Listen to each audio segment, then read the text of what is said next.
Go. My fellow TFFL owners, welcome to the TFFL Podcast, our first ever podcast. I'm Stick. I'm managing editor of TFFL Media and leader, of course, of the Aliens. I'll be moderating our show here tonight. It's Thursday. It's September 25th. It's taken us a while to get going here. It's almost Friday, frankly, but we're looking ahead to Week 4 TFFL action here tonight. You'll be hearing in just a moment from my three partners in this project. We've got TFFL Commissioner and Sponge Fisherman Skipper Chief here tonight. Welcome, Chief. Thanks, Rob.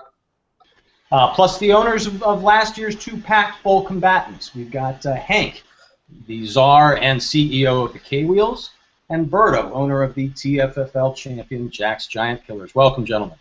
Hey, Stick. Thank you, Stick. Appreciate the opportunity to be here. All right. First, let's brief the owners on what they can expect in the TFFL podcast. We're going to try to stick to a crisp 30 minutes here. Let me, in fact, start our timer. And what we've got coming up is a variety of what might be some regular segments you'll see. A good chunk of time built in for what we hope will be a good roundtable discussion on trending TFFL topics. And we're going to try to do this every week.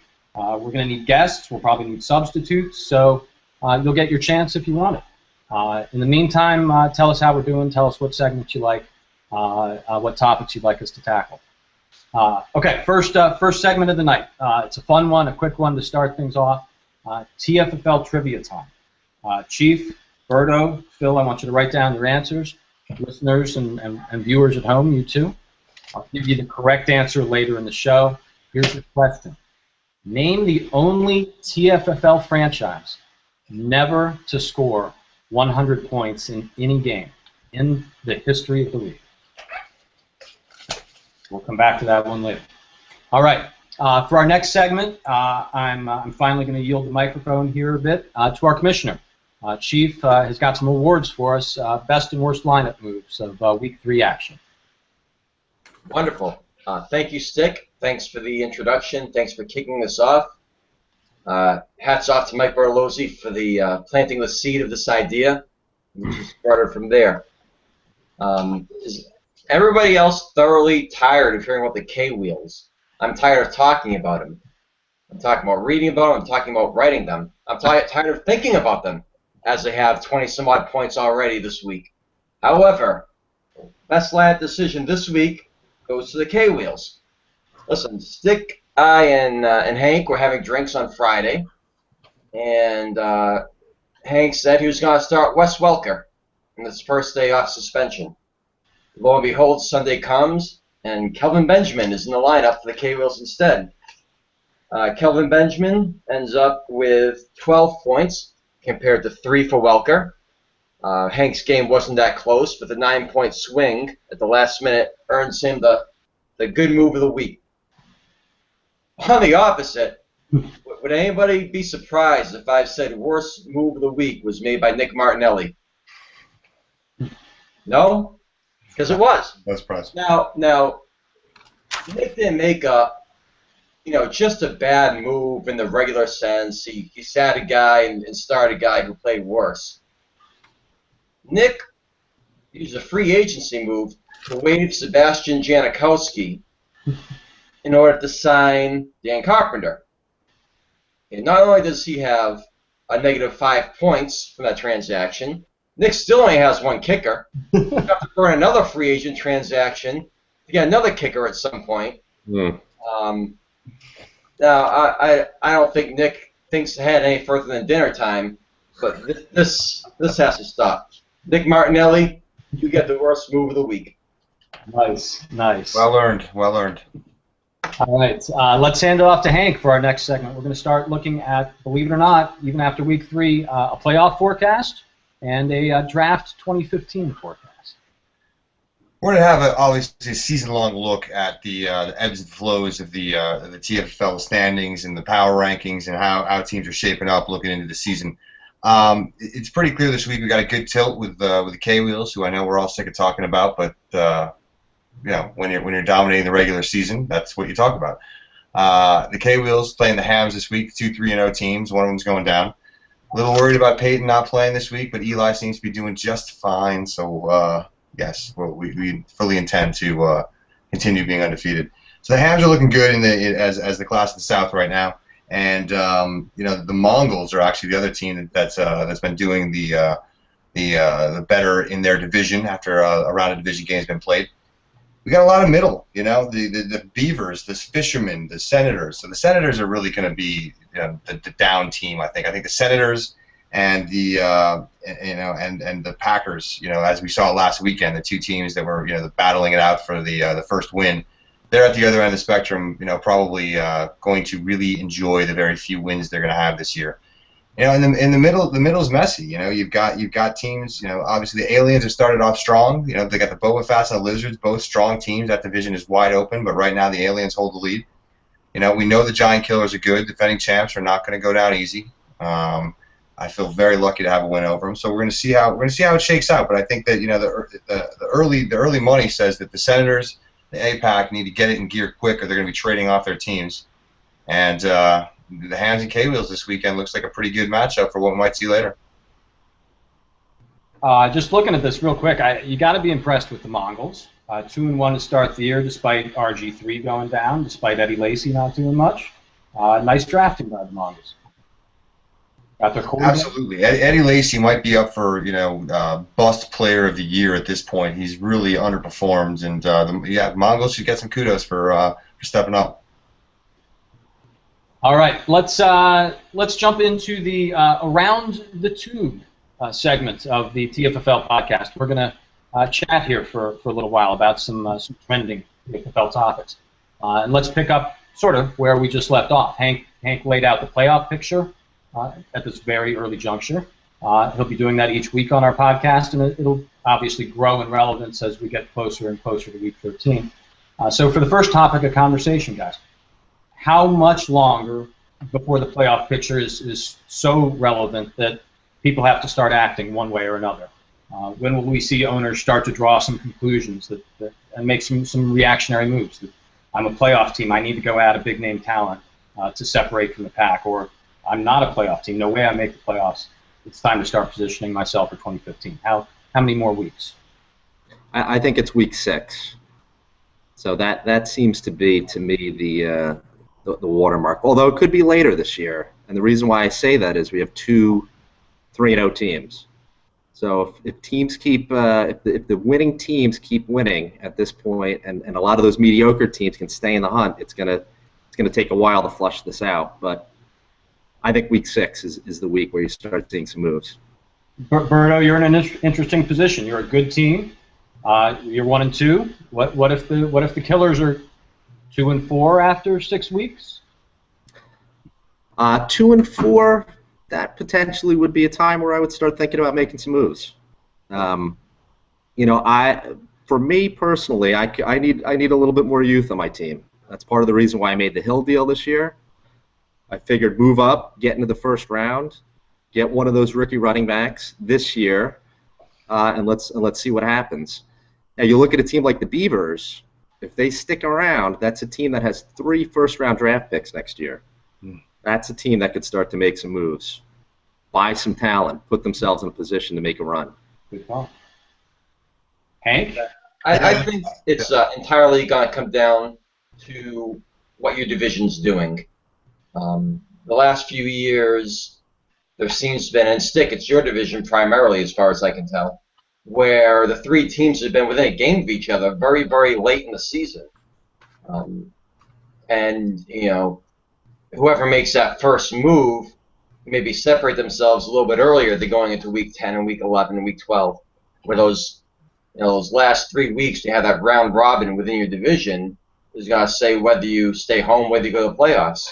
So, unless you are so far behind your division opponents, I think that the race for playoffs is going to go into at least late November, say Thanksgiving.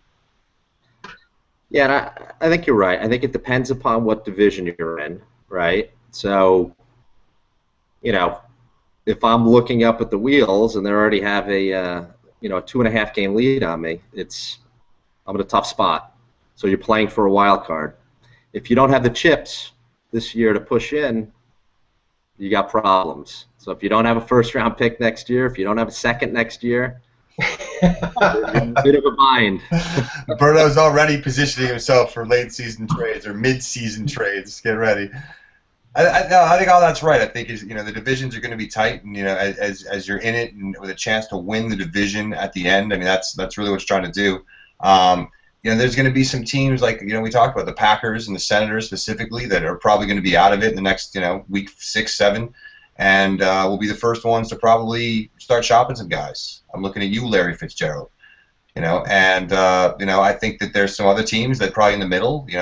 The Beavers maybe dangling with those first round picks they got next year. That's a great insight. I mean, there's gonna be some moves made, and it'll be like dominoes. We'll start seeing a few early, and then as we get towards Thanksgiving, I think we'll see some big ones. Yeah, you have to look at your schedule. You have to do the math. How can you get to 7 wins? So if you're sitting at 2-4, 2-5, and you need 5 wins, how do you get there? And looking at your schedule. Every team's got to look at their schedule. If they got the wheels on there, if they got the hams on there again, that could be an issue. So how do you get from 2-4 to 7-6? Yeah, that's the challenge. And making a couple of moves, you might need to do that earlier than later, or trying to, you got to get ahead of it before you fall in that deep a hole. And it's interesting. Last year, the K-Wheels started 7-0, got their 7 wins, and still decided they needed to make a big move. Went out and got Andre Johnson from the Aliens. Hank, what if you start? You still? I mean, what precipitated that move last year, despite a 7-0 start? And would you feel like you'd do that again this year? Absolutely, I'd do it again this year. I expect to. I expect that there will be a trade going into the season. We're going to have injuries. We're going to have drama, and I'm trying to position myself for weeks 14, 15, and 16. And, I fully expect to be there, and I want to have the horses when we get there. And if that means making some trades, I'm in. Let's go. All right, let's shift gears a little bit here. Next topic, around the tube. I want to build on something that Chief brought up in his commissioner's report, and it's the sudden rivalry between the 2 top teams in this league, 2 of the guys we've got on this podcast. K-Wheels, the Giant Killers. We all know about the 80-79 Pac Bowl Classic last year. But these guys met 3 times last year, all decided by 6 points or less. The Giant Killers didn't just oust the K-Wheels last year; they did it in 2012 as well. These guys have met 6 times in the last 25 weeks of TFFL action. They'll meet again at least once more this year, maybe twice more if they meet again in the playoffs. The K-Wheels did just win. Are they finally ready to take over this rivalry? Let's turn to Chief first on this one. I think they are. I think Hank is the undisputed September champion of the league right now. And more importantly, I don't see any reason why that's going to change. He's missing Jamal Charles. He still rolls. He's missing Peyton Manning. He still rolls. It's going to take a string of calamities, to dethrone Hank. At least, let's give him the semifinals as a matter of fact. And there's no reason to bet against him at this point. Is he going to win? Maybe not. But there's no reason to indicate that he shouldn't be a heavy favorite. Berto, why don't you take this one first? Is Phil the better team right now? Yeah. No, I think if you look at depth, I'm happy with the points my team has put up so far. I've been over 60 first 3 weeks, each game. I had a potential to win this week until late on Sunday. Things were looking pretty good. But Phil's putting up 95. My team is just not built to do that right now. Arian Foster banged up. Romo's not quite where he should be yet. Hopefully he rounds into form. If he doesn't, I'm going to have some issues. But I can still put up in the 60s and in the 70s consistently, and that's going to win me games. That wins me probably closer to 8 games than the 10 or 11 that the wheels are trending towards right now. So it's going to be tough for me to catch him. So in all honesty, I'm probably playing for the wild card. I understand that. For me, it's all about getting to the number. Let's get 8 wins. How do I get to 8 wins? Gone from 7. Right now, I think the Wheels are a deeper team. They have a better bench. They've been winning games. They put up 95 points with Doug Martin and Jamal Charles on the bench. That says a lot. Once they have those weapons back, things will only get better. God, let's hope so. Let's hope so. No, I mean, we don't need to keep talking about the K-Wheels. I mean, I said at the draft, I'll say it again. I'm in it to win the whole thing this year, or who cares? So let's move on.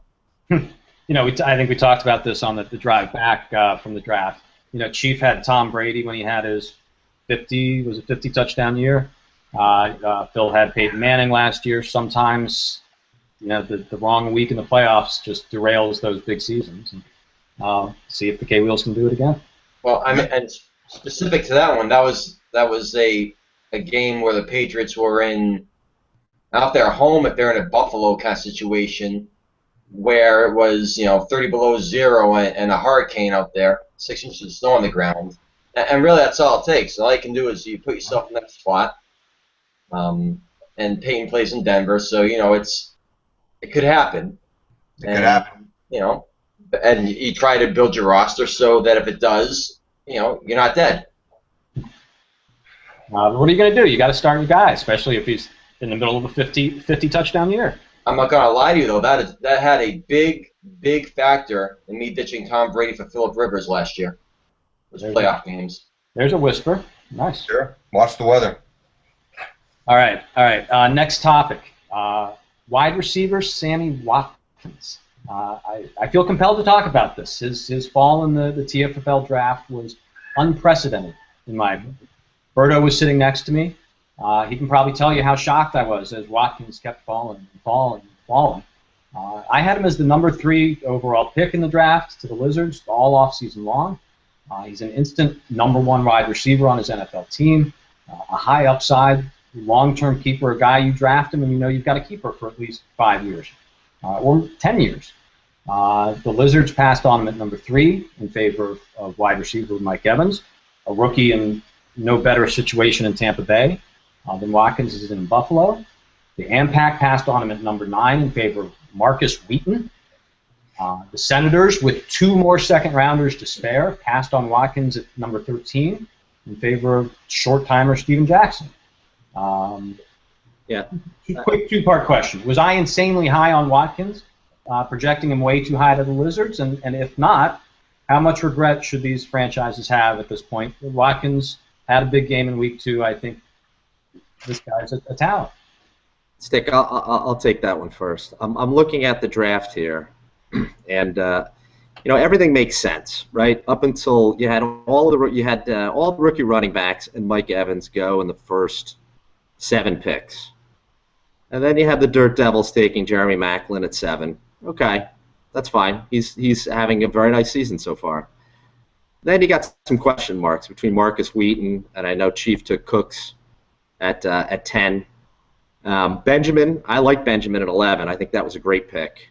I'm not going to fault Cooks at 10 or Benjamin at 11. No, I think the two big question marks are Pierce and Jackson. So Pierce at 12, and then Steven Jackson at 13. The thing with the Mongols with Pierce is that they already had 4 stud receivers they were keeping. I get what you're saying, but they at least had an argument for not taking a receiver. Well, let's rewind a little bit. The Lizards fuck up by not taking him at 3. Yeah, Is there any evidence why you would take Mike Evans instead of Sammy Watkins then and now? Thank you. Yeah. If you're gonna skip on Sammy Watkins, fine. I mean, he's gonna have a great career. I don't think anyone's gonna doubt that. But if you're gonna skip on him, shouldn't you get a better guy than Mike Evans, whose upside, his absolute upside, is probably Sammy Watkins? I think the surprising thing is he didn't take the Bills guy. I mean, he's a homer for the Bills. Here's Sammy Watkins, who could be there and be their stud for years, and Berkman says no. To take Mike Evans, it's questionable. But then, you get to those Pierce and Jackson over him. That's questionable. Personally, I took Benjamin because I already have Spiller and didn't want too much Buffalo. Maybe part of the thought, right? And I fall victim to this too. When you look at the big receivers versus the smaller guys, especially in our touchdown-dependent league, you're looking at the bigger guys generally. I think if you play it back over the years, and I don't know if it's, who knows what the numbers bear out to be, but you look at these bigger guys who are going to be the red zone targets, Mike Evans being the Vincent Jackson, Brandon Marshall type guy, a big target, like Benjamin, big guy. And I think that plays into it a little bit. If our point system was constructed a little bit differently, and we're talking about PPR and yards and other things, then maybe it's a different view on him. So maybe that was part of the thought process. I think we all go down that route a little bit. At least I know I do when I start to look at receivers. And running backs too. I like the bigger running backs. Well, let me ask you this: how much do you think it was just the surprise of Sammy Watkins being available? I know I was fixed on Brandon Cooks for 2 months at number 10, hoping he was going to get there. And when the Watkins is there, do I disregard an entire summer, of scouting and researching Brandon Cooks? When I've ignored Watkins all this time, I figure he's not going to be available. I think I know I thought hard about Watkins, but really, I should have taken him. That's a great point. I never thought Watkins would be available. I never even looked at him. Yeah, I didn't either. I was set on a rookie running back. So everyone went against their draft board, right? If people really had a draft board and they had Watkins up there, it was like groupthink almost. He wasn't on my draft board. I had taken him off my draft board, just like I took Carlos Hyde off my draft board. Right, and remember, Watkins had the rib injury, so if you had taken him off your draft board and he's sitting there and you've got the rib injury nagging at you, I can see it. But good for the Hams. He fell an awful long way. Okay, last. You look at that, just to touch on that last point, Stick. You look at the Hams draft. My goodness, Sankey, Watkins at 14. I mean, it's impressive. Andre Williams. He needs one of those running backs to pan out, and Watkins, and this is a draft that Michael can look back on in a couple of years, and this is a Pac Bowl type of draft for him. Add DeAndre Hopkins defining draft. Yeah. Okay. Last topic for Around the Tube before we move on to our next segment. This is a quick one. Give me your answer in 15 seconds. Driving down to the draft. Eli Manning on the board for the K-Wheels again. It's not random. Driving down to the draft. One of the things we talked about was if we were starting the TFFL today as a keeper league, who would be your number one overall pick? You're starting from scratch. We're going to do it as a keeper league. Who's the guy you take if you get the number one overall pick? Berto, I see you nodding. You got a name in mind. I would go McCoy. A couple reasons. Yes, I'm an Eagles fan, but he's still got youth. He's got talent. Even with Sproles there, I think Foles and Chip Kelly add other dimensions to that offense. I think that would be the guy I would go with. I don't mind that pick at all. I'll just throw a different name out. How about Andrew Luck? I was also going to go with Andrew Luck. I think the pick is Andrew Luck or Aaron Rodgers. I think in this league and with the way the NFL is trending, I think a stud quarterback is so much more valuable than a running back these days. That even with the McCoy and Jamal Charles of the world, if I take any player in the NFL right now to build my TFFL franchise around, it would be the Rodgers or Luck. Yeah. Well, quarterbacks matter. If you get an anchor at quarterback, it lasts for a long time. It gives you a lot of tinkering space to deal with the receivers and the running backs, and an anchor quarterback is huge. I'd like to think I convinced you both because Luck was my answer driving down to the draft, and I totally agree with that. All credit to Stick. Sure. And the truth is, in 3 years, the guys who are at the top of the quarterback list right now, Peyton Manning, Tom Brady's already slid down that list, Drew Brees, those guys are going to be gone, and Luck will be presumably the number one quarterback to have. Okay, next segment. I think we're all very excited to see the return of Eye on the TFFL in video podcast form. Berto, take it away. Wow. All right, so it's been 7 years since the last eye, by the way. So I know we talked a lot about sick of hearing from the wheels, but I don't think we are. We need a little bit more information from the wheels and from Phil tonight. So just to refresh everyone's memory of what we're looking to do with the eye, and I see Chief has plugged his ears because he doesn't want to hear any more about the K-wheels. I'll be brief. But I think we have to talk about the K-wheels, right? So this is a perennial powerhouse now. So Phil, welcome. Great to have you in the I segment tonight. Thank you. And as it stands, I think you're up, what now, 27?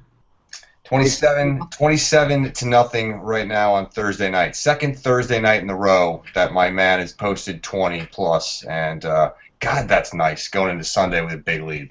Impressive. I was on the other end of the Julio Jones last week, so kudos on the Thursday night starts. Thank you. So just going back a little bit, so I don't want to pick at an old scar too much, but how many things did you actually break in the Hawken household last year after the Pac Bowl? There's a large number. There are several children's toys that were lost, never to be seen again. But there was a tube that broke, but we recovered that. It's painful, Berto. I've said this before. I'm never going to get over it. It hurts so much when you want to win that badly and don't. And congrats to you, but that one's going to stick with me forever. Yeah, I can imagine. A great game, but a great team. So paint a different picture. What happens week 16? Peyton's playing Cincinnati week 16. Paint a picture of how the Wheels win the Pac Bowl week 16. Who do they play? What type of points do you put up? And what does Peyton do week 16? Well, as we get late in the year, you got to put up a lot of points. When we're in the playoffs, the 60s and 70s aren't going to do it. We probably got to be in the 80s, 90s, and pushing 100. So I'm counting on Peyton. Peyton's got to be huge.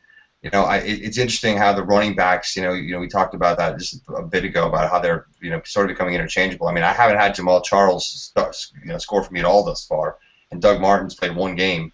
And so it's really been DeMarco Murray who's been the stud of my team, and I hope he continues to trend very high. Would love to see Doug Martin and Jamal get healthy and really bank that and solidify the running backs. And oh no, I do have 6-7 strong pieces that they need to just stay together and healthy, and we'll be just fine. Okay, good. So Stick mentioned before you started 7-0 last year. You started 3-0 so far this year. Which version of the Wheels is better, 2013 or 2014, and why? We're better now, and we haven't shown it yet. We're better now because we've got Murray a year older. We've got Martin healthy. I think if Jamal, I actually want to see Jamal sit out a couple of weeks now and get the high ankle sprain taken care of. And my receivers are better. Julio's healthy and better. I mean, Andre Johnson may be fading, but I've got Marquise Lee who I'm excited about. I got Wes Welker who I'm excited about. So there's a lot of pieces I can put in there. So we're deep and we're good. And Benjamin, I'm assuming is going to be a fixture in the lineup. I'm hoping that that he's a guy who's with me for a while. He looks like he's going to be a pretty strong player. So hopefully somebody who sticks around. So that's the guy you plug in as your number 2 receiver, and you forget about it. Yeah, hopefully you can put Julio and Calvin Benjamin at the top of that, and then figure out the other one. And whether it's Welker or whether it's Marquise Lee or whether it's Andre Johnson. And like I said, I'm not done. We'll make some trades. So what's the chink in the armor? So a lot of good things. What's the chink in the armor? Is it Andre Johnson? Is it no stud tight end? Honestly, the thing that scares me the most is Peyton. Peyton's old. He's every time I watch him, I just feel like he's a really good hit away from just folding entirely. So I feel like if he's not where he needs to be, I just got to hope the rest of the team comes through. If Peyton plays like Peyton has played in the regular season the last couple of years, I'm tough to beat. I don't know that I think I should win. So Peyton's the guy who I think really is the engine of this team, and he's got to be there for me to be really good. Okay. All right, so the Wheels have gone from one of the, let's call it the league doormat, to a perennial powerhouse. Mm-hmm. So what's evolved in your ownership philosophy? What have you changed? You got to be patient, and it's hard to be patient. But I spent so many years just sucking, and my team was so bad, and I had so many high draft picks, and Michael Bennett will haunt me forever. I think about that all the time. How the hell do you take Michael Bennett over LaDainian Tomlinson when they're rookies? And that's being a Vikings fan. Sometimes you're an idiot. Which I should mention, I do have Teddy Bridgewater on the roster getting his first start, so we'll see. Maybe Teddy Bridgewater steps in and just takes right over for Peyton Manning.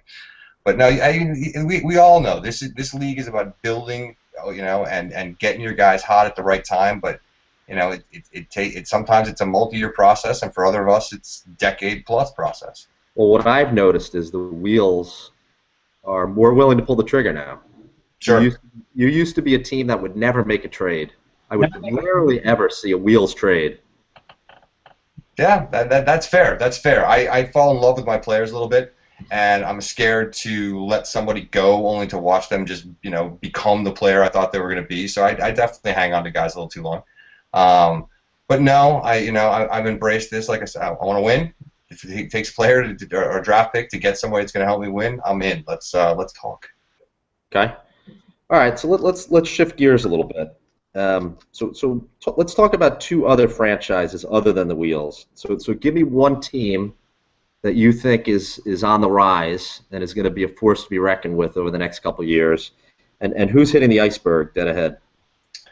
Well, we talked earlier about Andrew Luck, and let's talk about the Lizards. And the Lizards looks great last week, and I think they've got some pieces. Obviously, the Adrian Peterson thing is going to be interesting for them, and that hurts. If he is done playing football in Minnesota, and we'll see. He's approaching 30.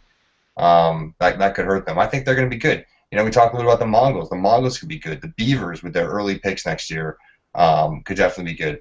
And then I even mentioned by two colleagues on the panel. We know Berto's team is defending champs, but the Aliens are looking strong, and the Sponge Fishermen are tough. There's a lot of teams right in the middle that are good and can get hot, and have got a chance. And like we know, who the hell if we say right now the K Wheels are not going to win the Pac Bowl, if we made that comment, who's next? Who's going to win it then?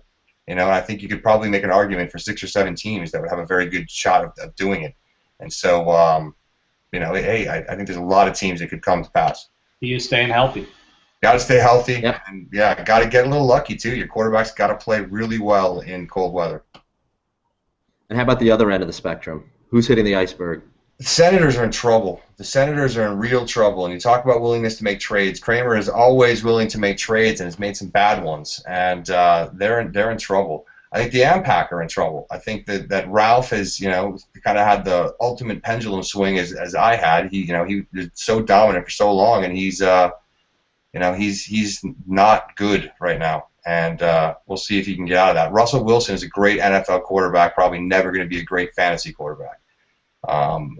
So I think Ralph has got some major moves to make, and so I've been harping on the same two teams, but I think those are the two that really got to figure something out. Did you like the Pats draft this year? No, did not. I thought the Pack reached for players that didn't have any business being drafted where they were. I thought that they were overvaluing players they could have had 3 rounds before they did, and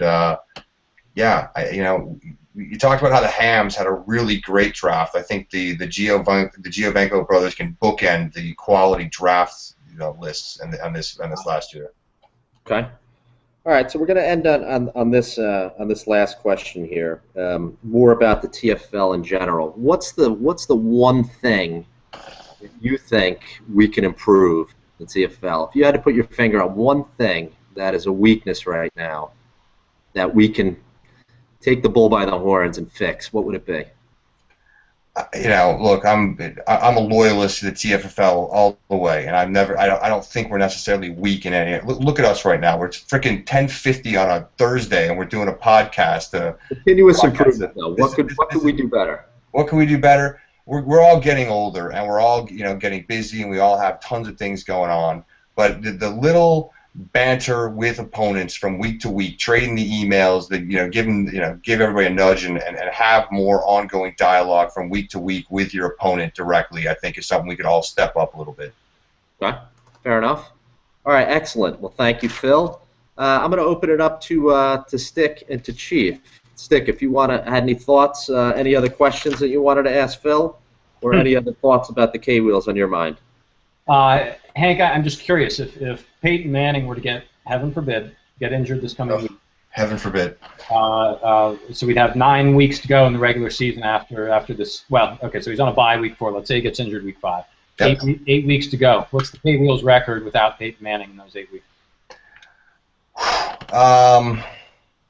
It's still going to be good. We're still going to be like 9-4, 10-3, because the rest of this team is good, and I think Eli could get me a couple wins, and I still have high hopes. Look out for Teddy Bridgewater. You never know. He might be the man.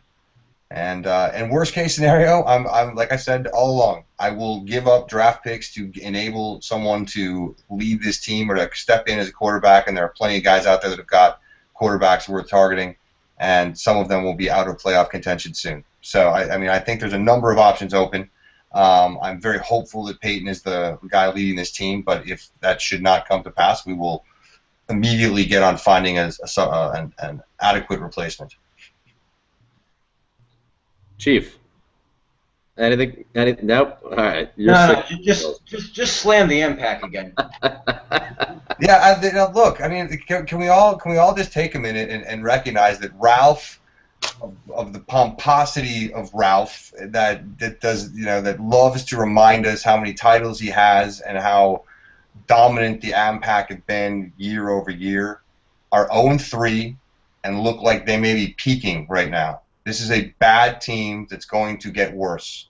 He makes the playoffs. That's what he does. That's what he does. So he's going to start. I think, we said week 6 earlier. I think Ralph really might be looking for trades after week 4.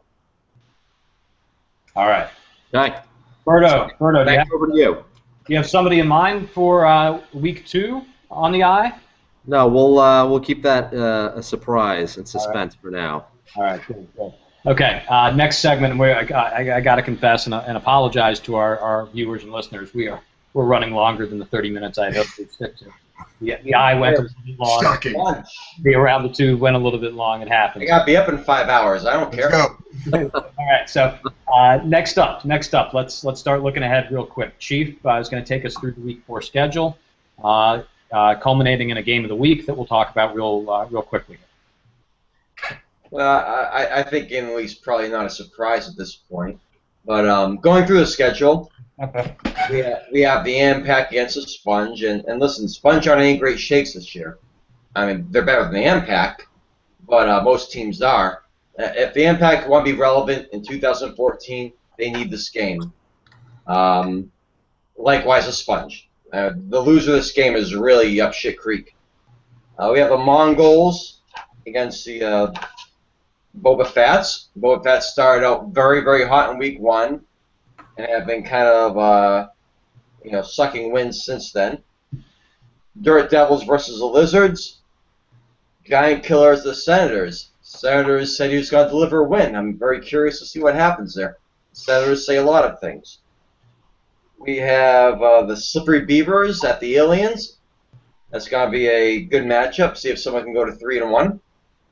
And game of the week, quite obviously, is the K-Wheels at the Hams. Let me do a score check real quick. All right, just stop 2-yard line. Still at 27-0. Yeah. K-Wheels. But you know what? And I said this to Stick and Hank on Friday. Giving up 27 to the other team's quarterback is not a bad deal. If it was to a wide receiver, sure, you're probably going to lose. Yeah. But Matt Ryan is very capable of equaling that 27 points. Ham shouldn't feel out of this by any means. You know what? I'm not sure that the Hams are as good as we all think they are right now. I agree with you, Chief. And I would have to expect the K-Wheels to hold on for a victory here. Does that get us back on schedule? That was good, and I'll right.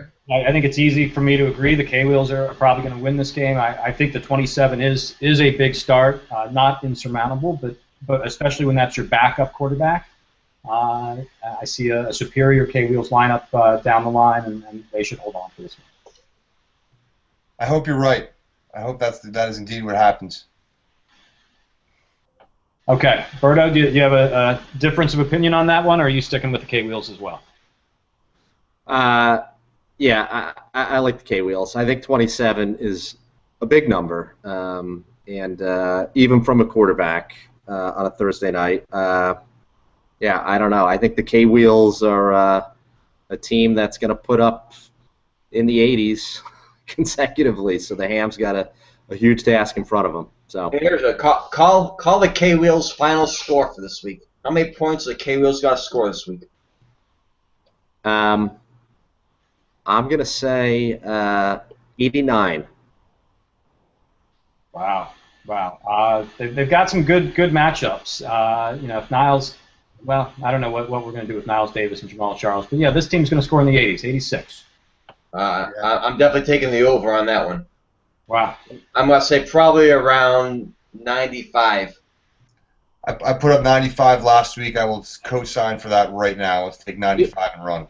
Here's the thing. The Wheels, the guy that they have on bye this week, their only bye issue this week is really Peyton. You weren't going to start Welker. Broncos defense, who cares?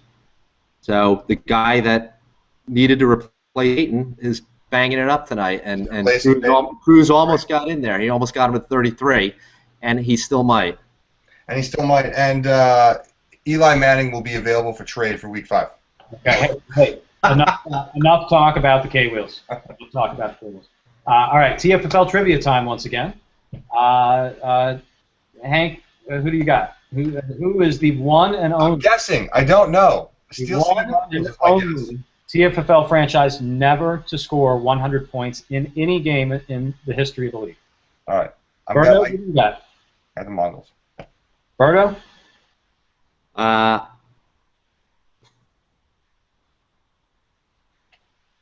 Mongols.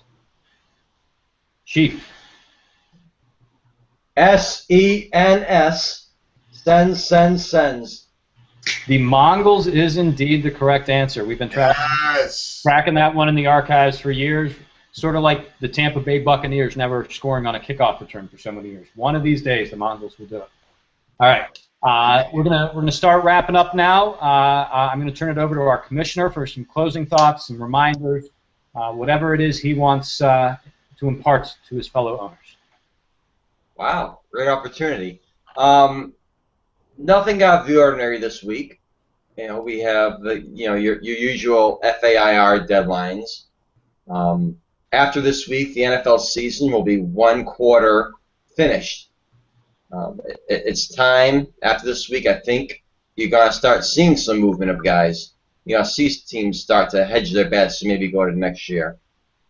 But this segment is brought to you by about half a ball of Whitford Reserves. You have to bear with me. Have you seen this Comcast commercial? Now, the Comcast, maybe it's their only selling point. I've never had them. You can get the Comcast DVR. You can record 12 shows simultaneously while watching a 13th. Who the fuck has 12 shows on at the same time they need to watch? I don't have 12 shows a year that I try. I have like one week I try to watch. Eli Manning in the end zone. Eli just scored again. Congratulations, Hank. I mean, if this is your selling point, I'm going to say if you're recording 12 shows at a time, you're never going to get around to watching them anyway. Find something else to hang your hat on. And the other one that's killing me lately, and it's heavy rotation these days, the morning news, and I don't even know what it is. So it's a bad commercial because I don't know what it's for. But it's for some kind of car with some automatic crash notifications. Where in a matter of 15 seconds, this guy gets in 3 near accidents, and the car pulls him out of it. The car is not the problem. This whole nonsensible car isn't the problem. This guy can't go 5 seconds without almost hitting somebody. That's the problem. Pull his license. That's what this country needs. We don't need safer cars. We need safer drivers. The other one's like Frank Good Gore. message. I'm going to throw this around to the table. Is Frank Gore done? He got pulled last week for Carlos Hyde in almost every situation. Frank Gore, I mean, we've been saying he's been done for 5 years now, and he has great seasons. I still think he's capable. He might be one of these guys that's a good trade deadline pickup. But is his days as a reliable fantasy football player over? I'll start. I think maybe the issue isn't Frank Gore, it's the 49ers right now. Part of it's Kaepernick throwing interceptions. Yeah, I mean, Hyde is in the mix now. There's no question. I mean, they found the heir apparent to Gore. But at the end of the day, you know, it's the 49ers are the issue right now. If they were executing in the red zone, Gore would have some opportunities. So I don't know if he's done, but like all running backs, he's close to the end. Is this the final year? Quite possibly. But I don't think the issue is with him necessarily. Although he does have he is on the injury report this week, right? Bad back. So we'll see. The man is 31 years old. The offensive line is destroyed. This team is on the verge of falling apart, and apparently Harbaugh is a tyrant as coach. Frank Gore's days as a 1 or a 2 position running back are over, and at best he is now a 3rd bye-week fill-in, and you hope. Dick? Listen, as much as I would like to say that Hyde is ready to become the #1 guy there and give the Aliens a stud running back, I actually tend to agree with Berto here. I think the issues or the question is more about the 49ers. Are they done? Are they going to implode this year? And I tend to think not. Gore, I think, is still a quality NFL running back. His days as a TFFL stud, are probably over. He's not going to score 2-3 touchdowns in many games ever again. But I think the 49ers as a team are going to get better as their offensive line rounds in shape. Kaepernick, threw a bunch of interceptions game 2. Last week, I thought he actually looked good. I don't think he threw any interceptions. He ran well. Stevie Johnson looked good. But Vernon Davis has not been a factor. Again, the offensive line has had some issues. I think Gore will be okay. Yeah, I think he's not a #1 anymore, but he's a good #2, I think. And when the 49ers pick it up, I think he's going to pick it up. But again, the guy that's there to replace him is in place. So I don't think we see Gore as a keeper next year. How about that? I think that's fair. I actually think he's probably a playoff push pickup for some team who needs either a #3 guy or a reliable backup. And it'd be interesting to see what kind of return he commands on the market. One more question I want to throw out to the group. New commissioner report. And I take this very seriously. What do you think about the new format of commissioner report, new residence, website of the commissioner report, and anything you would like to see? And I'll let whoever want to start that to start it. I love it on the website. I think the website is great. Makes it very easy to get to from many devices and back to it very easily. I didn't whatever the OPS format or whatever the heck that was, that never worked for me. But the website is fantastic. Yeah, I agree. The website's great.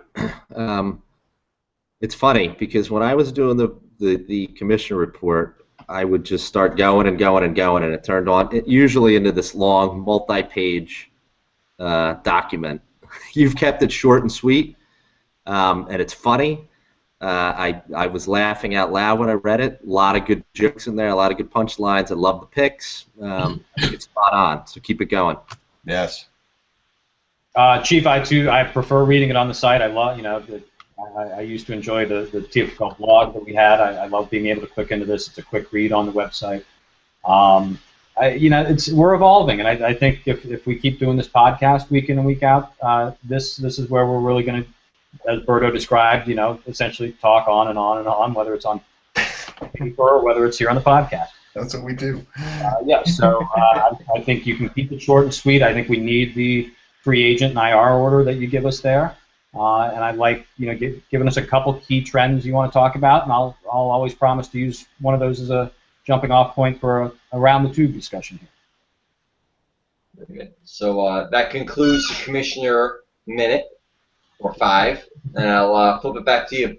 All right, we're gonna finally wrap up here. Let me check our timer here. Yeah, we're about 50 minutes, 50 minutes. Well done. Under that. Fine. Yeah. Yeah, we'll work on getting this down to a half an hour. We have another hour in us. Yeah, we can keep going. You want to keep going? Maybe that's the easier way to go. But tell us what you like, what you don't like. Tell us if you want to be a guest or a substitute host at some point. Hopefully we'll keep doing this. Hopefully you've liked it. Take care. Good luck to all TFFL teams in week 4. Hank, you got to email this out? What I'm trying to do now is going to get a link to put this broadcast in everybody's hands momentarily. Stay tuned. Awesome. We'll see how the technology goes. I Excellent. salute you and all of you. Peace, Good night. gentlemen. All right, gentlemen. Have a good one.